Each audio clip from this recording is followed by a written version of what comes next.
যদি মনে করো যে ক্লাস 11-এ উঠেছি, নতুন স্কুলে যাব, নতুন নতুন বান্ধবী দেখবো, নতুন নতুন বন্ধু দেখবো, এবং এক জায়গায় যেটাকে আমরা বলি কো এড এডুকেশন, সেখানে পড়বো। মাধ্যমিক অনেক টেনশন করেছি, 11টা আনন্দ করার সময়, জিনে কাহে 4 দিন, 11টা বাকি দিন আনন্দ করব। এটা কিন্তু you are taking something wrong, ভুল ভাবছো। যদি এইচএসে ভালো রেজাল্ট করতে হয় তাহলে তোমাকে কিন্তু অবশ্যই 11টাকে ইনভেস্ট করতে হবে। তুমি এমন তো হয় না যে রাতারাতি একটা টাকা দ্বিগুণ হয়ে গেল, তোমাকে তার জন্য সময় দিতে হয়, তাই না? তো 11টাই প্রকৃত সময় তোমাকে পড়তে হবে। এই জন্যই বোর্ড কিন্তু 11-এর সিলেবাস বেশ বড় রেখেছে। তোমাদের কিন্তু 5টা গল্প আছে, 5টা ছোট গল্প বা নাটক র্যাপিডাইজ করা রয়েছে, তোমাদের 3টে কবিতা আছে, তারপরে গ্রামার আছে, অনেক গ্রামার বেশ অনেকটাই আছে। তো এই এত কিছু করতে হবে। কিন্তু তোমরা এখনো অনেকেই নতুন ভর্তি হচ্ছ বা তোমরা অনেকেই এসছো, তার মধ্যে আমি বলে রাখি তোমাদের কিন্তু অ্যান অ্যাস্ট্রোলজার্স ডে কমপ্লিট হয়ে গেছে, তারপর স্বামী অ্যান্ড মাদার ওরশিপ কমপ্লিট হয়ে গেছে, অমরনাথ কমপ্লিট হয়ে গেছে, as you like it complete হয়ে গেছে, ম্যাকবেথ কমপ্লিট হয়ে গেছে, কম্পোজড আপন ওয়েস্টমিনিস্টার ব্রিজ হয়ে গেছে, দ্য বেঙ্গল সেলার হয়ে গেছে। আমরা 1 মাস পড়েছি, এখনো অনেকে যদিও মাইনে দেয়নি। তার মধ্যেও দেখো প্রায় 7টা গল্প, কবিতা, নাটক more or less complete, জিরান্ড participle complete, আমি ক্লজ পড়িয়েছি। তো এত কিছু আমি করিয়েছি। যারা নতুন ভর্তি হচ্ছ, তাহলে স্যার আমাদের কি হবে স্যার? তাদের জন্য বলি, তোমরা আজকে যে ক্লাসটা করব সেই ক্লাসটার উপরে আগে মেইনলি ফোকাস করবে। 11-12-এ রিভিশন দেওয়ার সুযোগ খুবই কম।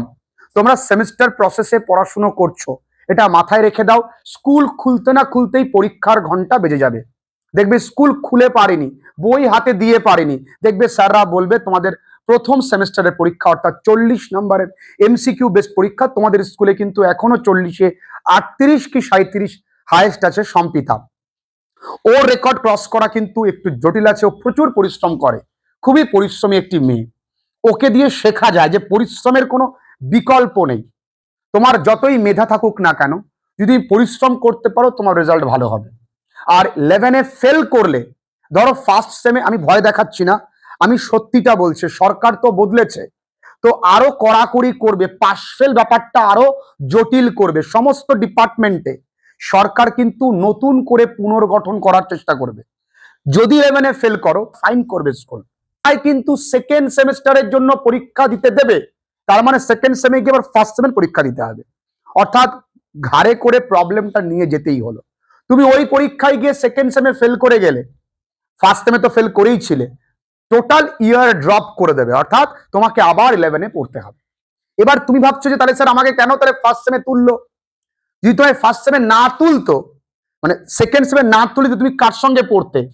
তোমাকে তুলে রাখলো এই কারণে যে পরের বার 11দের সঙ্গে তোমায় অ্যাড করা যায়।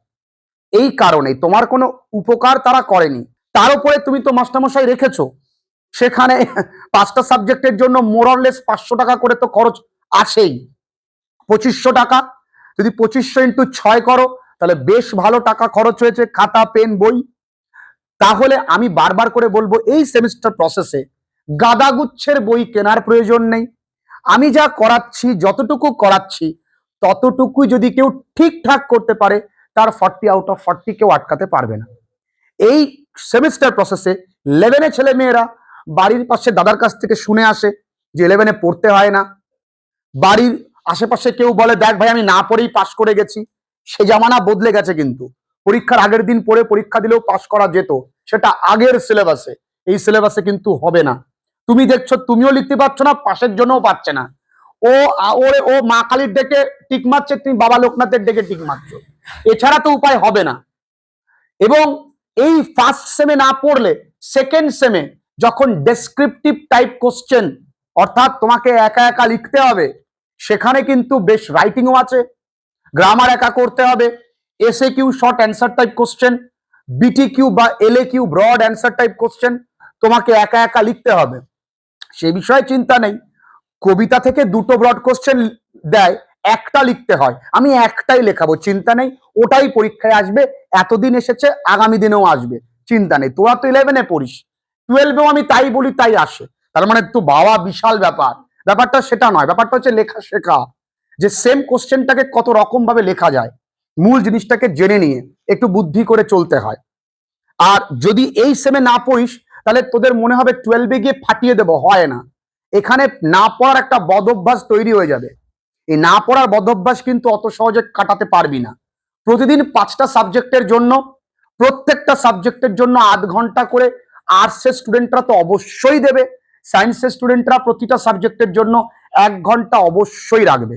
5 ঘন্টা পড়বো আমি আমার জন্য, এর থেকে অনেক বেশি পড়ে অনেকেই। 5 ঘন্টা তুমি এখন পড়তে পারছো না, আর তুমি স্বপ্ন দেখছো আমি চাকরি করব, বাবা মাকে খাওয়াবো, অত সোজা? যেন একটা ছেলে মেয়ে চাকরির জন্য কতক্ষণ পড়ে, মিনিমাম 11-12 ঘন্টা পড়তে হয়। শুধু পড়তে হয় না, সমাজের সঙ্গে ওকে লড়াই করতে হয়, কারণ ওর বয়সটা বেড়েছে, ওর মা বাবা প্রতি মুহূর্তে ওকে কথা শোনায়, তাদের সঙ্গে লড়াই করে ছেলেটি কিন্তু ওইখানে পৌঁছায়। আগামী দিন আরো কঠিন আসছে, বারবার বলছি, তোমাদের নিজেদের স্কিল, নিজেদের জায়গাটাকে তৈরি করো। কি পেয়েছো ভুলে যাও, কি পেতে পারো, কারণ আমরা সবসময় যে কোনো মোবাইল ফোন আপডেটেড চাই, তো রেজাল্টটাও কিন্তু আপডেটেড। যদি তুমি মাধ্যমিক রেজাল্ট ভালো করেও থাকো, এইচএস ভালো না করতে পারলে ওটা ডুবে যাবে, সবাই এইচএসটাই তোমার কাছ থেকে শুনে নেবে। একই রকম ভাবে খারাপ করলে এইচএসটা ভালো হলে খারাপটা ভুলে যাবে। আর এইচএসে ভালো রেজাল্ট করা তুলনামূলক সহজ, এর একটাই উপায়, কনসিস্টেন্সি। তুমি প্রতিদিন অল্প অল্প করে পড়তে হবে। দেখবে যারাই প্রথম সারিতে এসছে তারা একটা কথা বারবার বলেছে, আমি প্রতিদিন পড়তাম, তবে কতক্ষণ পড়তাম আমি জানি না। আমরা টাইম বাউন্ড করে পড়তে পারি না, আমরা প্রতিটা সাবজেক্ট প্রতিদিন পড়বো। সব থেকে বড় ভুল, আজকে যেটা পড়াচ্ছি আমি সেটা আজকেই বাড়িতে গিয়ে দেখছি না, আমি কবে দেখছি আবার স্যারের কাছে বুধবার সকালে অনলাইন ক্লাস আছে বা ক্লাসেস আছে, তো আমি মঙ্গলবার দিন রাতে গিয়ে বইটা খুললাম, মাঝে কিন্তু আমি সেকেন্ড কামিং কার লেখা ভুলে গেছি। তারপরে আজকে যেটা পড়িয়েছি সেটা আজকেই পড়তে হবে। আর তুমি যার কাছে পড়ছো তাকে সম্পূর্ণ বিলিভ বা ট্রাস্ট করতে হবে। 11-এ কিন্তু গড় হাজির থাকে, আমি বারবার করে বলছি, সর্বোচ্চ 2টো দিন দেখবো, যার রেগুলারিটি নেই আমি তাকে বাদ দিয়ে দিতে 2 মিনিটও ভাববো না।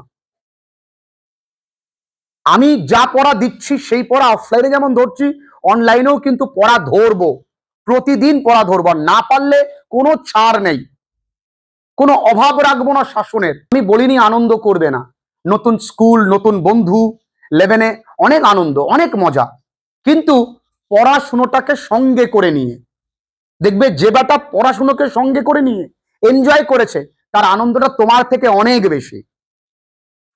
এমন কোনো বন্ধুর সঙ্গে মিশো না যে তোমায় উল্টো পাল্টা জ্ঞান দেবে, শোন ভাই পড়ে কিছু হবে না, শোন দেখ মজা মজা, হয়তো তোমায় ও এটা বলছে কিন্তু নিজে গিয়ে পড়ছে, হতে পারে। আমি অত শত বুঝি না, আমি বাপু, আমার বাবা কষ্ট করে স্যারের টাকাটা দেয়, আমার বাবা মা কষ্ট করে, যে ছেলেটি ফার্স্ট হয়েছে ওর ফার্স্ট হওয়ার পেছনে মোটিভেশন কি জানো?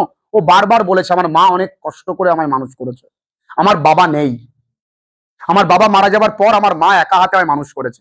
ও from the very beginning of his life ও এটা মাথায় রেখেছে, আমার মাকে প্রাউড ফিল করাতে হবে, কারণ আমার মা কি পরিমাণ পরিশ্রম করছে। তোমরা এক ফোঁটাও ভাবো না, নিজের কথা তো দূরে থাক, বাড়িতে যে মানুষগুলো তোমার জন্য পরিশ্রম করছে তার কথাও তুমি ভাবো না। স্ত্রী তো, তার তো এমন নয় যে 11 মানে তাকে ভগবান এমনি পয়সা দেবে, তাকে তো একই পরিশ্রম করতে হচ্ছে, তাকে সেম খাটুনি খাটতে হচ্ছে, তাই তুমি কেন খাটবে না?